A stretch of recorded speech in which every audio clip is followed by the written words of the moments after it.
diabetes causes obesity. Both of these problems increase the risk of cancer. I have come to believe that diabetes often causes obesity, not the other way around. Usually we think of this backwards. My patient is obese, therefore this caused the diabetes. It is because of this cycle of hunger, starvation, insulin resistance with diabetes and prediabetes that makes people eat more, so they gain more weight.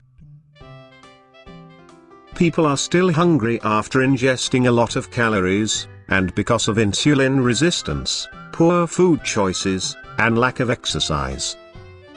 Then there is more accumulation of fat. This causes yet more insulin resistance, which does not allow glucose to get inside the cellular to be used to produce energy. If people lack energy, then they eat more sugar or food. Too many total calories are part of the cycle. By eating more total calories than we can burn off, this will result in fat accumulation. Fructose cannot be used by muscles or the brain, so fructose is converted to fat and stored in and around the liver. Why don't doctors know about prediabetes and diabetes causing obesity? This is because there are no adequate tests available on the lack of understanding about the metabolic state. This is why we are developing new tests and biomarkers to assess metabolic states and improve cancer and pre-cancer management.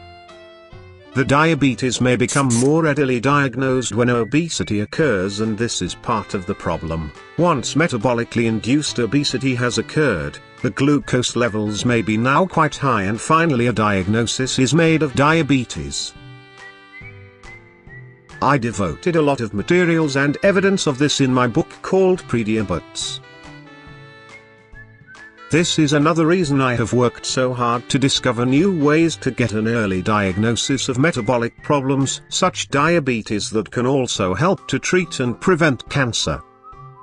Lack of early diagnosis of diabetes and prediabetes has led to lack of recognition that diabetes can cause obesity. Note that there are thin people with diabetes. This is due to the damage to the beta cells as part of an autoimmune problem.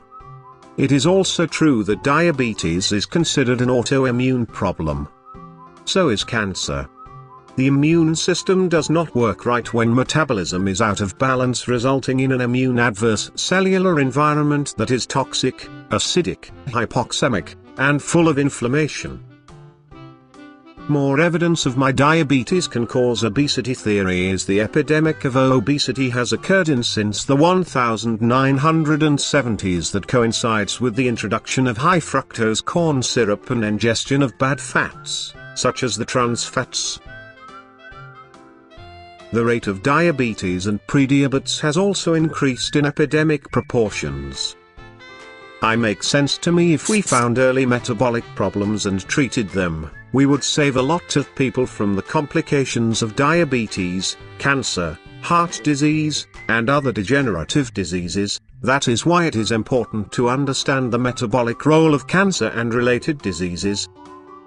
In the past, diabetes is recognized as an elevation of blood sugar. Many people around the world now have diabetes and prediabetes but do not know it. If 1/3 of Americans are known to have insulin resistance according to a new book by a leading endocrinologist, then imagine how many are not properly processing the three major food groups of fats, carbohydrates, and proteins, which is metabolic impairment, or prediabetes. I believe that over 50% of Americans have metabolic impairment.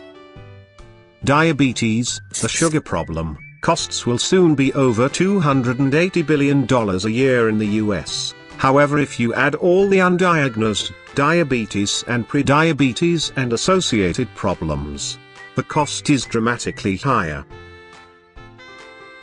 There are many different cancers linked to obesity and/or diabetes in the medical literature. I believe we will find more about how important the metabolic state is, and the association with cancer are probably greater than what care provides know, due to many reasons that I cite in some of my books on cancer and chronic diseases. Doctors and nutritionists tend to classify patients as prediabetes with slightly elevated blood sugars. My definition is more inclusive to incorporate inability to properly process all carbohydrates and fats.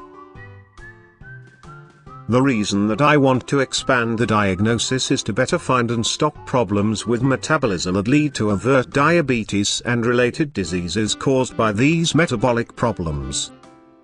Impaired fasting blood sugar or impaired fasting glucose refers to a condition in which the fasting blood glucose is elevated above what is considered normal levels but is not high enough to be classified as diabetes mellitus. It is considered a pre-diabetic state, associated with insulin resistance and increased risk of cardiovascular pathology, and other diseases.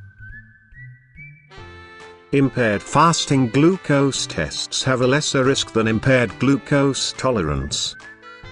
IFG can progresses to type 2 diabetes mellitus. There is a 50% risk over 10 years of progressing to overt diabetes. Many newly identified IFG patients progress to diabetes in less than 3 years. Metabolic dysfunction and raising blood glucose levels are in a continuum of a growing problem that I classify as metabolic impairment. Prediabetes is one form of metabolic impairment. Impaired fasting glucose is a fasting glucose that is higher than the upper limit of normal, but not high enough to be classified as diabetes mellitus. Some patients with impaired fasting glucose can also be diagnosed with impaired glucose tolerance, but many have normal responses to a glucose tolerance test. That is another reason for using the term as metabolic impairment. According to the CDC, without lifestyle changes to improve health, 15% to 30% of people with prediabetes will develop type 2 diabetes within 5 years. A person with certain risk factors is more likely to develop prediabetes and type 2 diabetes. These risk factors include age, especially after 45 years of age, being overweight or obese, a family history of diabetes, having an African American, Hispanic, Latino, American Indian, Asian American, or Pacific Islander racial or ethnic background, a history of diabetes while pregnant or having given birth to a baby weighing 9 pounds or more, and being physically active less than 3 times a week. If you do have prediabetes, research shows that doing just 2 things can help you prevent or delay type 2 diabetes: lose 5% to 7% of your body weight, which would be 10 to 14 pounds for a 200-pound person, and get at least 150 minutes each week of physical activity, such as brisk walking, and find the right foods for your body's metabolism.